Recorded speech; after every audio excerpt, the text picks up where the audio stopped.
I understand why the mental health community is prone to want to diagnose and label people with particular disorders. I also think from personal experience as well as conversations with thousands of people at this point that it does a great disservice to clients. And in fact, it's a key inhibitor in people being willing to seek treatment. One of the biggest reasons people don't go to the mental health community is because they're worried they might be broken.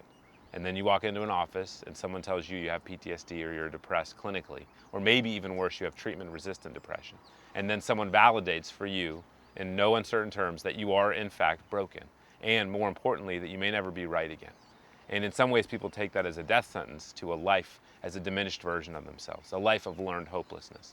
And I think when we talk about veterans in particular, we are prone as a society, and certainly within the mental health world, of looking at every veteran who's been to combat as having PTSD.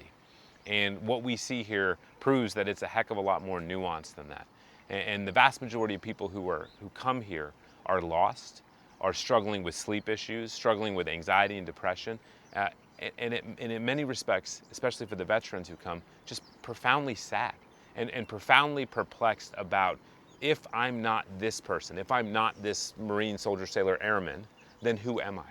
And what is it I'm supposed to do with my life now? Have I peaked already? Or is it that there is nothing left in this life good for me? And I think we do them a disservice by trapping people in place with these diagnoses that inhibit their capacity to move forward in a meaningful way.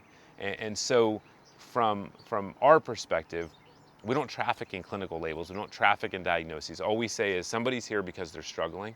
This is what their goal is in coming to this program, and it's our responsibility to help to work with them to figure out how they're going to be successful at achieving that goal and surpassing it.